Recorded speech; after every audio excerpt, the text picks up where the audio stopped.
जसवंत सैनी साहब, सहारनपुर से आप हैं। धर्म सिंह सैनी को आपने कुछ सुझाव नहीं दिया था? मेरा सुझाव दिया था।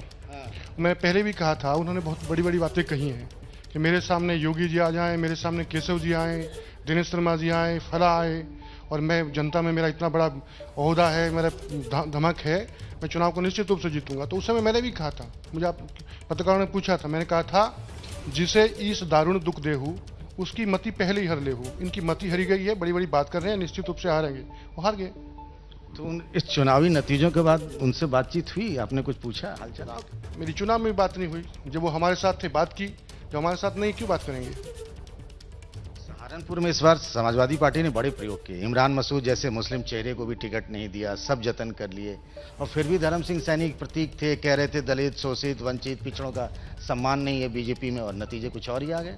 देखिए, सहारनपुर जिला हो या पूरे उत्तर प्रदेश का कोई और भी जिला हो, सब जगह चुनाव केवल 5 साल जो सरकार उत्तर प्रदेश के अंदर चली पूज्य योगी आदित्यनाथ जी महाराज के नेतृत्व में, जनता में उनका पूरा भरपूर विश्वास था, और जनता ने सरकार का जो विश्वास था उसको कायम किया, उस पर मतदान किया।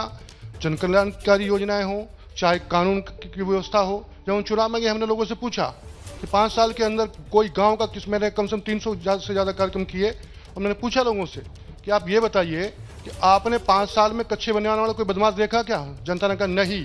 सरिया मार कोई दिखाई दिया क्या? नहीं।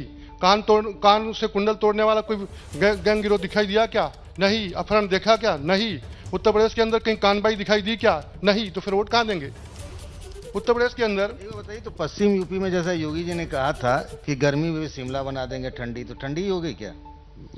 जैसा उन्होंने कहा वैसा होगा। मुख्यमंत्री कोई बात कहते हैं, उसकी योजना पहले बनाते, कहते बाद में है, इम्प्लीमेंट उसका होगा। अब देखिए, काम अपना शुरू हो गया है।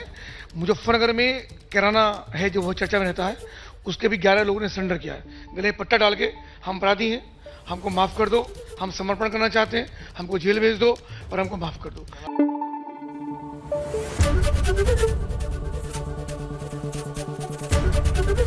एबीपी न्यूज आपको रखे आगे।